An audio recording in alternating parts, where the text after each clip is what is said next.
सखी हमारा पास ते आओ रे, ससुरा के हाल चल बताओ रे। सखी हमारा पास ते आओ रे, ससुरा के हाल बताओ रे। का कहीं सखी पियावा मोरनी मनबा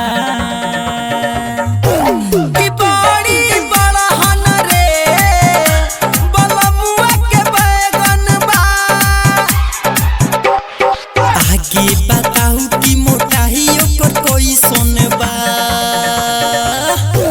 कि बड़ी लमहर रे बलमुआ के बैगनबा।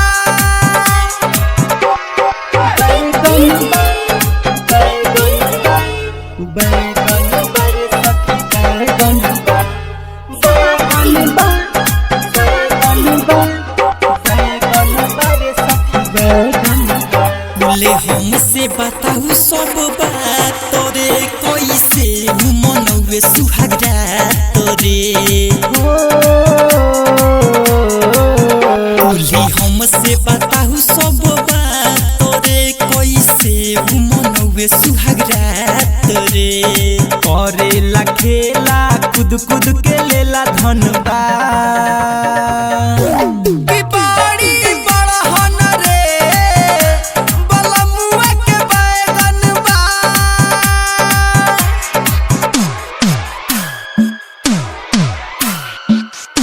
जगदम्बा रिकॉर्डिंग स्टूडियो तितरा बाजार।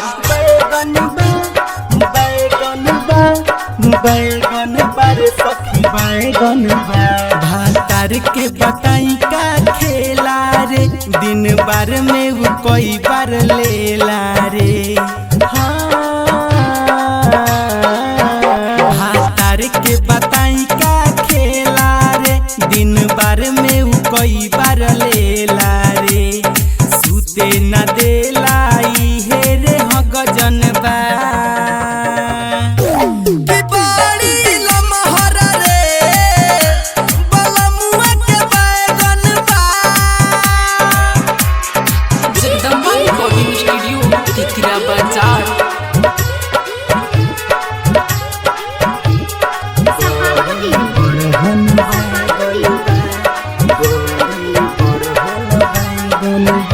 छोड़े लाए कहूँ न दिन रे, बलराज करेला रात दिन रे।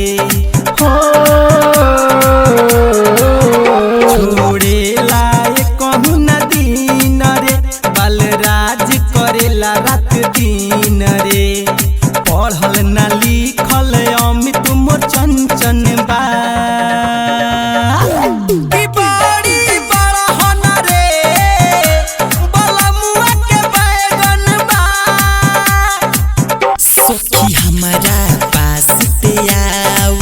ससुरा के हाल चल बताऊ रे। सखी हमारा पास ते आओ रे, ससुरा के हाल चल बताऊ रे। का कहीं सखी पियावा मोनी मनबा